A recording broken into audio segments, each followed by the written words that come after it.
dakwahnya sampai sekarang. Masuk tarekat, masuk zawiyah, masuk ke kelompok pengajian. Ini baca selawat 1000 rakaat. Ini baca istighfar sekian. Bagi-bagi gereja tuh. Saya tidak mengerti dari mana dasarnya salawat ini 1000, 2000, dari mana dakwahnya. Iya, kalau salawat itu memang iya. Di Al-Quran Allah memerintahkan, Innallaha wa malaikatahu yusalluna 'alan nabi ya ayyuhalladzina amanu sallu 'alaihi wa sallimu. Iya, tapi secara global. Tidak sekian kali kan. Nah, saya juga ngasih, kadang-kadang saya ngasih 80.000 sehari. Malah saya kadang-kadang begini. Amal ini baca sallallahu ala Muhammad 80.000. Kalau 3 tahun kemudian kamu belum kaya, belum ludahin muka saya. Memang begitu. Ya, tapi sebelumnya saya kasih pemahaman dulu tentang apa maknanya sholawat. Nah, ini yang kadang-kadang orang malas menerangkannya. Saya mau nanya, setiap hari kita baca sholawat Allahumma shalli ala sayyidina. Maksudnya apa sholawat? Jembu. Ya kan? Jembu. Mangga. Innallaha wa malaikatahu yusalluna 'alan nabi. Ya ayyuhalladzina amanu sallu 'alaihi wa sallimu taslima. Allah berselawat, betul? Malaikat berselawat, betul? Orang beriman juga berselawat, betul? Sama enggak bentuknya? Berbeda. Salawatnya Allah itu al-imdad ya hadratin Nabi sallallahu alaihi wasallam. Artinya diberikan disuplai. Allah mensuplai dengan energi yang luar biasa. Malaikat itu yastaghfiruna lahu, mengawal Nabi. Nah, kalau kita apa salah kita? Ini menjadi persoalan. Jadi begini, kalau kita berselawat kepada Nabi, Nabi sekarang sudah tidak ada, ya kan? Sudah meninggal dunia. Lalu untuk siapa ini? Bukan kepada jasadnya, bukan kepada badannya, tapi kepada Zatul Muhammadiyah yang diciptakan oleh Allah sebelum Allah menciptakan apapun. Nah, saya pernah ngaji di pondok, live langsung saya mengatakan bahwa Allah sebelum menciptakan alam semesta, pertama-tama yang diciptakan adalah manusia. Bingung orang semua. Iya kan? Langit dulu atau manusia dulu? Ya manusia dulu.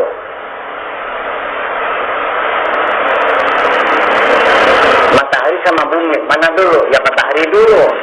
Ya kan begitu? Matahari dengan galaksi dan Milky Way, ya galaksi dulu. Dan seterusnya. Sebelum galaksi dan Milky Way, ya galaksi Centauri dulu. Dan seterusnya, ada 10 galaksi yang sudah teramati itu. Nah, orang kan bingung, karena selama ini kan dikiranya makhluk yang pertama itu Nabi Adam ya, dimasukin surga, berarti kan surga sudah ada. Mari kita tanya. Bismillahirrahmanirrahim. Ini kata Allah kepada kanjeng Nabi, laulaka ya Muhammad ma khalaqtul aflak. Tidak paham apa maknanya. Kalau bukan karena engkau Muhammad, tidak akan kuciptakan alam semesta ini. Jadi mana yang dulu? Alam semesta Pak Muhammad dulu. Iya dong. Berarti manusia lebih dulu, tapi bukan jasadan, tapi zat atau nur namanya, kalau istilah santri namanya nur. Nur Muhammad yang dulu. Dan itu sebagai satu motivasi, sebagai satu penyebab adanya alam semesta ini. Nah, itulah yang diciptakan oleh Allah, dan itulah semua yang menjadi alasan sampai sekarang kita dipertahankan oleh Allah. Allah mengatakan, wa manahnu mu'adzibina wa man nu'adzibuhum wa anta fihim. Artinya kalau masalah kami tidak akan menghukum mereka, wa anta fihim, kalau engkau ada di situ. Yang kedua, iya kan? Jadi kita berselawat pada itu apa? Artinya kita berkomunikasi, kontak, bersambung dengan Kanjeng Nabi. Karena al-imdad Rabbaniyah kepada hadratin Nabi Sallallahu Alaihi Wasallam ini ibaratnya seperti pembangkit tenaga uap di Sumuradem, apa namanya tuh, PLTU. Disitulah dari gardu besar itu disebar listrik ke Pulau Jawa sampai Bali. Terus, nah Allah yang ngasih energi kepada gardu itu, kepada PLTU itu, dan PLTU membagi. Jadi kalau seandainya kita tidak kontak, tidak bersambung Kanjeng Nabi, kontaknya tidak connect, yang gak mungkin lampunya nyala dong, betul enggak? Makanya salwa itu kontak, maksudnya berkoneksi. Iya, salwa wasallimu taslima, supaya kita terang. Lalu setelah semuanya jelas, mari kita bangun perdamaian, keselamatan, salam, taslim. Iya, itu artinya dengan adanya ikhriju minadz-dzulumati ilan nur, terang semuanya, kita kontak dengan Kanjeng Nabi, kita bangun salam, keselamatan, wasallimu taslima. Nah makanya, karena bagaimanapun kalau lampunya gelap gulita, kaki kita bisa nginjak beling, bisa nginjak paku kan? Betul nggak? Jadi sebenarnya terang benderang, nggak boleh kegelapan itu. Yang dicegah kedamaian. Jadi kalau sekarang umat Muhammad saling bunuh membunuh, perang saudara, saling caci mencaci, tolong jangan bawa Nabi Muhammad di sini. Paham? Jangan mengatakan umat Muhammad, malu kita.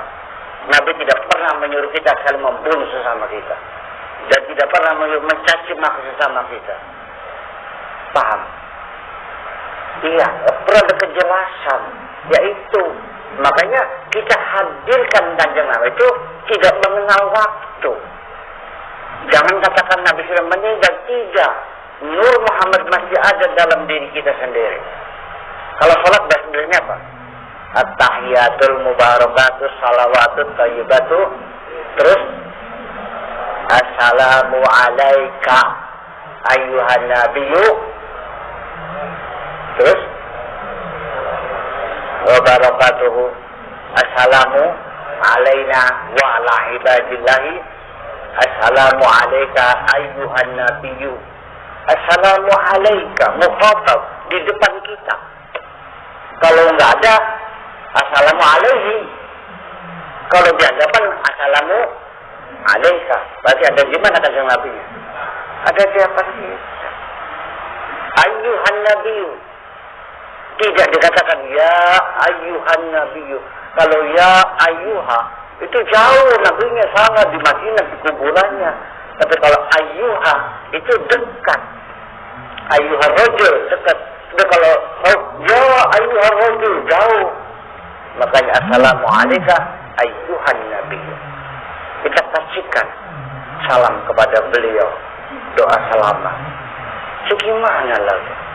selama ini selawat mana nih paham? Dikit sampai ke selawat sih, mudah ya. Ya itu persoalannya. Terus beli paham ditakon-takon ini. Jadi kalau kan kita tidak mau bertanya, itu namanya mengabadikan kebodohan kita. Kalau kita malu bertanya, takut ketangguhan goblok, itu namanya menyembunyikan kebodohan kita. Nanya dong kalau nggak paham, nggak apa salawat tuh. Ya Allah ya Rabbi. Ya ayyuhalladzina amanu. Wahai orang-orang yang beriman, idza najaitumur rasul faqaddimu baina yadaykum shadaqatan. Dzalika khairul lakum wa adhar. Fa lam tajidu fa innallaha ghafurur rahim. Wahai orang-orang yang beriman, ketika kamu akan munajat, akan bernajwa, ya, faqaddimu baina yadayhi shadaqatan khairul lakum wa adhar. Kita harus membersihkan diri kita ini di hadapan Allah itu, ya, dengan bersedekah dulu, hilangkan penyakit hati kita, kepikiran, kepetitan, ketakutan itu kita buang, berilah sedekah dulu. Itu yang lebih suci. Kalau nggak ada, ya sudah, Allah mengampuni. Ini semuanya membuktikan bahwa ketika kita bersolawat itu, kita bersambung dengan Kanjeng Nabi dan kita meneruskan perjuangan beliau membangun satu perdamaian dunia ini. Karena Kanjeng Nabi itu bukan untuk kita saja, tapi untuk seluruh umat manusia, bagi yang percaya maupun tidak percaya bahwa Nabi diutus untuk seluruh umat manusia dan semuanya ikut merasakannya. Wa ma arsalnaka illa rahmatan lil alamin. Allah mengutus engkau ada untuk bawa rahmat kepada alam semesta itu. Nah, bapak-bapak dan ibu-ibu sekalian, itu semuanya makna salawat itu seperti itulah kira-kira, bukan sekedar sallallahu ala Muhammad sallallahu Muhammad, tapi itu artinya bahwa kita meneruskan, bersambung dan terus berkomunikasi. Salawat itu berkomunikasi sehari 5 kali. Artinya kita disuruh melapor kepada Allah sehari 5 kali. Sehari 5 kali melapor. Tugas ini selesai semuanya. Balik jalan, gerak.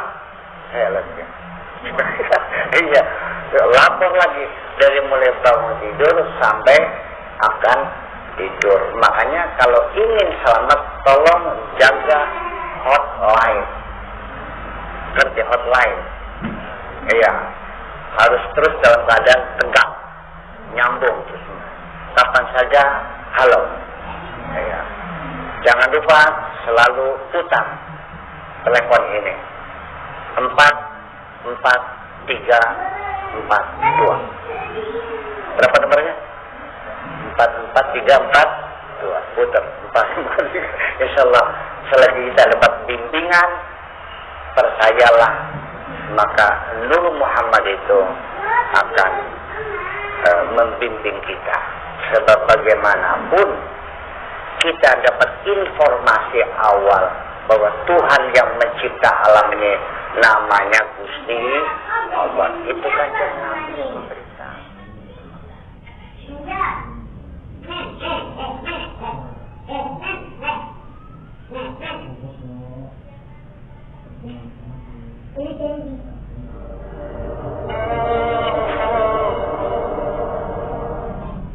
Bismillahirrahmanirrahim.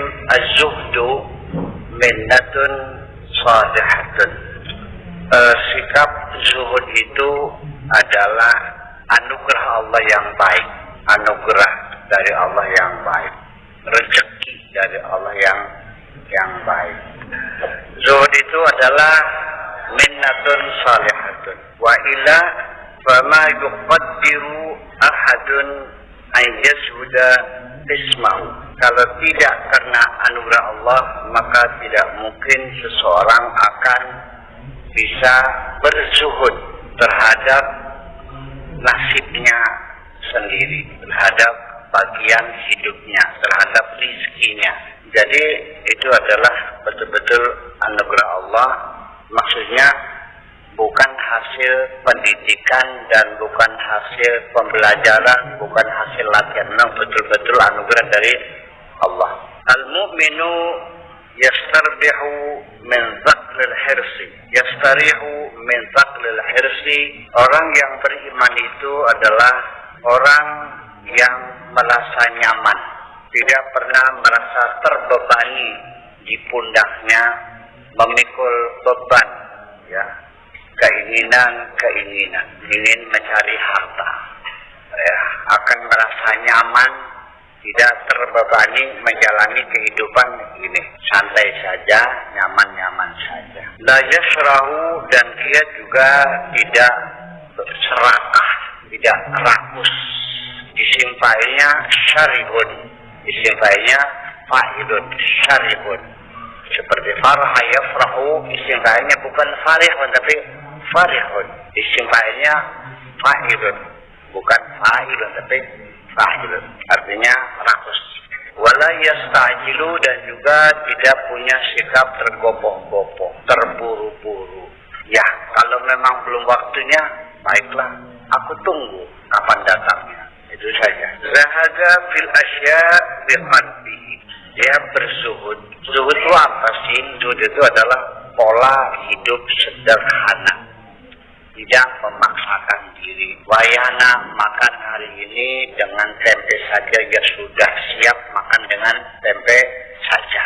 Saya ulangi lagi, ya jangan lupa, makan dengan tempe saja juga tidak ada masalah kalau hati kita sudah siap untuk menjalani kehidupan dengan pola hidup sederhana apa ada. Udah, rezeki saya hari ini dengan tempe. Yang penting tangan kita megang tempe, mata kita melihat tempe, gigi kita menggigit, pikiran kita mikirin, alhamdulillah. Bisanya kamu makan tempe sambil menangis karena matamu melihat tempe, pikiranmu melihat sate. Iya kan? Betul enggak? Jadi dia tidak dengan sepenuh hatinya. Wa a'rada anha bisirrihi, dan dia berpaling dari kemewahan hidup itu dengan sirnya. Ya, berulang-ulang sudah. Sekarang sir itu kita patok saja maknanya palung hati, artinya rahasia di dalam hati, ruangan khusus yang ada di tengah-tengah hati yang tidak bisa siapapun mengintip apa yang ada di dalamnya kecuali hanya Allah saja. Malaikat pun tidak bisa mengintipnya, sir kita ini. Makanya disebut sir, itu artinya top secret, rahasia khusus yang tahu hanya Allah dan diri kita sendiri. Washtaghala bima umira bihi, dan dia tidak memikirkan dunia, tidak memikirkan besok makan apa, yang penting yang ada yang dimakan. Pikirannya, jiwanya, raganya sibuk hanya melaksanakan apapun yang diperintahkan oleh Allah. Wa alima anna qismahu la yafutuhu, dia sadar bahwa nanti rezekinya pasti datang, tidak akan lambat, tidak akan terlewatkan, pasti datang. Sekarang belum saatnya, nanti saatnya akan datang. Dia yakin seperti itu. Tidak ada kekhawatiran besok saya harus makan apa, nggak usah. Ini manusia ini pikir-pikir gila semuanya. Setiap hari bisa makan, seumur hidup belum pernah kelaparan, masih suka ketakutan juga besok saya makannya dari mana. Betul nggak? Saya sering mengatakan bahwa apalagi kamu punya mata, punya telinga, punya tangan, punya kaki, burung saja. Pagi berangkat lapar, sore pulang. Cuman kalau ada pertanyaan, kenapa kok di dunia banyak orang kelaparan? Bukan karena tidak adilnya Allah, bukan karena Allah tidak mampu menyediakan makanan, tetapi ada kejahatan sementara manusia yang mengambil jatahnya terlalu banyak. Oke? Yang penting jangan kamu yang melakukan. Itu aja. Kamu tak mengambil secukupnya saja. Bagian orang lain serahkan. Kalau kamu sudah bisa bersikap itu, fa innaka muqsitun, innallaha yuhibbul muqsit. Tetapi kalau ngambil kebanyakan, namanya qasid. Fa innal qasidina lafi nari jahannam, di dalam neraka. Itu bedanya qasid dan muqsid. Masih ingat nggak? Ya. Walam yatlubhu, dan juga dia tidak mencari, ya sudah, silakan datang. Tarokal aksana ta'du khalfahu, ya biarkan saja rezekinya itu menyusul dari belakang. Mangga, rezekiku mau datang, silakan, susulah aku. Aku mencari kamu, hai rezeki, nggak usah ya. Silakan kau datang sendiri di sini. Yang butuh siapa? Yang butuh siapa? Watazillu, dan terhinakan. Rizki itu terhinakan sendiri. Watas'alu, dan memintahu kepadanya. Ubulaha, diterima. Rizki itu sendiri yang datang mengejar tergopoh-gopoh, dan rizki itu sendiri yang merasa terhinakan, dan rizki itu sendiri yang datang mengemis kepadamu, tolong pakailah aku. Paham? Ini ketika engkau masih suka menampilkan ketergantunganmu kepada siapapun, percayalah, kamu dikerjain. Kepada siapapun kau tunjukkan ketergantunganmu, nanti orang itu semakin banyak ulah terhadap syaratnya ini, syaratnya ini, wah, melelahkan. Jadi jangan pernah menunjukkan ketergantungan kepada siapapun. Perlu bantuan? Oh, terima kasih, aku sudah cukup. Perlu saya bantu? Terima kasih, bantu saja yang sedang membutuhkan. Selesai. Nah, uang pun jangan ditaruh di atas kepala, diselapin di topong tuh. Itu berarti kamu memuliakan uang. Jangan ditaruh di kantong kanan dekat jantungmu, semakin manja dia. Kalau perlu ditaruh di belakang patakmu itu. Kalau perlu injaklah uang itu. Nanti dia akan menjadi, tolong pakailah aku. Kalau menang buktikan aja dulu. Iya. Karena saya sudah melaksanakannya, kan gitu aja. Ternyata uang itu menjadi, tolong pakailah aku. Gitu. Aku juga ingin dimanfaatkan. Gitu. Jadi Allah itu menyuruh alam semesta, suruh membantu kita. Kalau kita yang tidak nyawel-nyawel, mereka menjerit sedih. Kapan aku dipakai?